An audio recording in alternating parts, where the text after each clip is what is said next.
ನಿಮಿಷದಲ್ಲಿ ಆರೋಗ್ಯ ನಿಮ್ಮ ನಿಸರ್ಗ ಮನೆ ಶಿರಸಿ ಯೂಟ್ಯೂಬ್ ಚಾನೆಲ್ನಲ್ಲಿ. ಎಲ್ಲರಿಗೂ ನಮಸ್ಕಾರ. ನಾನು ಡಾಕ್ಟರ್ ವೆಂಕಟೇಶ್ ಗಾಂವ್ಕರ್, ವೇದ ಆರೋಗ್ಯ ಕೇಂದ್ರ, ನಿಸರ್ಗ ಮನೆ ಶಿರಸಿ, ಆಯುರ್ವೇದ ವೈದ್ಯ. ವೀಕ್ಷಕರ, ನಿಮಿಷದಲ್ಲಿ ಆರೋಗ್ಯ ಕಾರ್ಯಕ್ರಮಕ್ಕೆ ನಿಮಗೆಲ್ಲ ಸ್ವಾಗತ. ಹಿಮ್ಮಡಿ ನೋವು ಬೆಳಿಗ್ಗೆ ಎದ್ದ ತಕ್ಷಣ ಮಂಚದಿಂದ ಕಾಲನ್ನ ಕೆಳಗೆ ಇಟ್ಟ ತಕ್ಷಣ ತುಂಬಾ ನೋವು ಆಗ್ತದೆ. ಒಂದು 4-5 ಹೆಜ್ಜೆ ನಡೆದ ತಕ್ಷಣ ಅದು ಕಡಿಮೆ ಆಗ್ತದೆ. ಇದು ಪ್ಲಾಂಟಾರ್ ಫೇಶಿಯೈಟಿಸ್ ಅನ್ನುವಂಥ ಸಮಸ್ಯೆಯ ಲಕ್ಷಣ.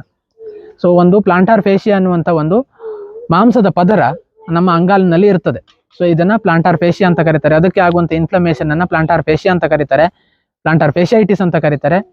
ಆ ಒಂದು ಸಮಸ್ಯೆಯಲ್ಲಿ ಬೆಳಿಗ್ಗೆ ಎದ್ದ ತಕ್ಷಣ ಹಿಮ್ಮಡಿ ನೋವು ಸಾಧ್ಯತೆ ಕಂಡು ಬರ್ತದೆ. ಈ ಒಂದು ಹಿಮ್ಮಡಿ ನೋವು ಕಡಿಮೆ ಮಾಡ್ಕೊಳ್ಳಿಕ್ಕೆ ಒಂದು ಪರಿಣಾಮಕಾರಿ ಮನೆ ಮದ್ದನ್ನ ಈ ವಿಡಿಯೋದಲ್ಲಿ ನಾನು ತಿಳಿಸ್ಕೊಡ್ತೇನೆ. ಅದು ಯಾವುದು ಅಂತ ತಿಳ್ಕೊಳ್ಳೋದಕ್ಕಿಂತ ಮುಂಚೆ ನೀವು ನಮ್ಮ ಯೂಟ್ಯೂಬ್ ಚಾನೆಲ್ನ ಸಬ್ಸ್ಕ್ರೈಬ್ ಮಾಡಿ, doctor Hegde's health tips WhatsApp group ಅನ್ನು ಜಾಯ್ನ್ ಆಗಿ, ಉಚಿತ ಆನ್ಲೈನ್ ಸಂದರ್ಶನಕ್ಕಾಗಿ ಈ ನಂಬರ್ಗಳಿಗೆ ಮಿಸ್ ಕಾಲ್ ಅನ್ನ ನೀಡಿ. ಅದು ನೀಲಗಿರಿ ತೈಲ. ನೀಲಗಿರಿ ತೈಲ ಅಥವಾ ಯುಕಲಿಪ್ಟಸ್ ಆಯಿಲ್ ಅನ್ನುವಂಥದ್ದು ಸಾಮಾನ್ಯವಾಗಿ ಆಯುರ್ವೇದಿಕ್ ಗ್ರಂಥಿಕ ಅಂಗಡಿಗಳಲ್ಲಿ ಲಭ್ಯ ಇರ್ತದೆ. ಅದಕ್ಕೆ ನೀವು ಒಂದು ಸ್ವಲ್ಪ ಸೈಂಧವ ಲವಣವನ್ನ ಆ್ಯಡ್ ಮಾಡ್ಕೋಬೇಕು. ಅದು ಕೂಡ ಆಯುರ್ವೇದಿಕ್ ಔಷಧಿ ಅಂಗಡಿಗಳಲ್ಲಿ ಲಭ್ಯ ಇದೆ.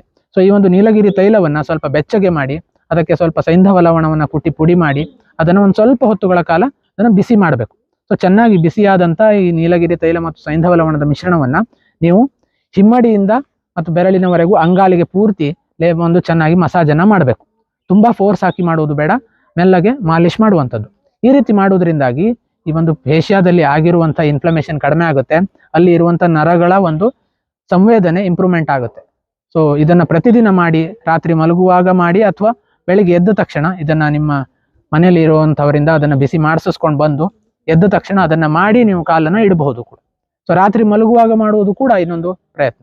ಇದರಲ್ಲಿ ಯಾವ್ದು ಸಾಧ್ಯ ಆಗ್ತದೆ ಆ ರೀತಿ ಮಾಡಿ ಈ ಪ್ಲಾಂಟಾರ್ ಫೇಶಿಯೈಟಿಸ್ ಅಥವಾ ಹಿಮ್ಮಡಿ ನೋವಿನಿಂದ ಮುಕ್ತಿಯನ್ನು ಪಡಿಬಹುದು. ಸರಳವಾಗಿ ನೀಲಗಿರಿ ತೈಲ ಮತ್ತು ಸೈಂಧವ ಲವಣದ ಒಂದು ಎಣ್ಣೆಯ ಮಾಲಿಶನ್ನು ಮಾಡುವುದರ ಮೂಲಕ ಈ ಪ್ರಯತ್ನವನ್ನು ಮಾಡಿ ಮತ್ತು ಈ ವಿಡಿಯೋವನ್ನು ಕೂಡ ನಿಮ್ಮ ಸ್ನೇಹಿತರೊಂದಿಗೆ ಶೇರ್ ಮಾಡ್ಕೊಳ್ಳಿ ಅಂತ ಕೇಳ್ಕೊಳ್ತಾ ಧನ್ಯವಾದಗಳು.